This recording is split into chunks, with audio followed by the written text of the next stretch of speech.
অবশেষে শিক্ষক নিয়োগের বিজ্ঞপ্তি প্রকাশ করতে চলছে রাজ্য সরকার। তবে এ কোনো স্থায়ী শিক্ষক নিয়োগের বিজ্ঞপ্তি নয়। শিক্ষকের আকাল মেটাতে গেস্ট টিচার নিয়োগের পথে রাজ্য সরকার। তো এই গেস্ট টিচার পদে কারা কারা আবেদন করতে পারবেন? তো বিস্তারিতভাবে জানতে হলে অবশ্যই ভিডিওটিতে প্রথম থেকে শেষ পর্যন্ত সঙ্গে থাকবেন এবং চ্যানেলে নতুন হলে অবশ্যই চ্যানেলটিকে সাবস্ক্রাইব করে ভিডিওটিতে একটি লাইক করবেন। তো চলুন ভিডিওটি শুরু করি।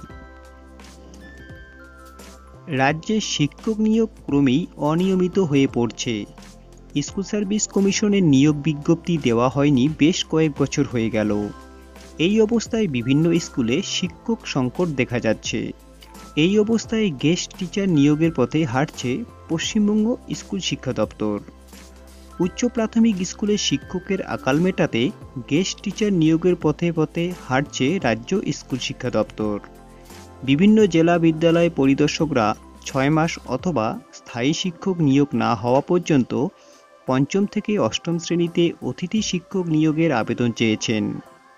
তো কারা কারা আবেদন করতে পারবেন?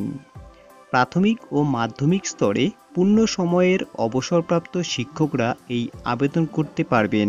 গেস্ট টিচারদের বয়স হতে হবে 60 থেকে 64 বছরের মধ্যে। এই নিয়ে শীঘ্রই বিজ্ঞপ্তি দেওয়া হতে পারে। তো বন্ধুগণ, দেখতেই পারলেন যে রাজ্য সরকার কিন্তু স্থায়ী শিক্ষক নিয়োগ না করে গেস্ট টিচার নিয়োগের পথে হাঁটছে। তো বন্ধুগণ, আজকের ভিডিওটি এই পর্যন্তই। ভিডিওটি ভালো লাগলে অবশ্যই একটি লাইক করবেন। তার সঙ্গে পরবর্তী ভিডিওগুলি সবার আগে পাওয়ার জন্য অবশ্যই চ্যানেলটিকে সাবস্ক্রাইব করবেন। তো আজকে এখানেই, ভালো থাকবেন, সুস্থ থাকবেন।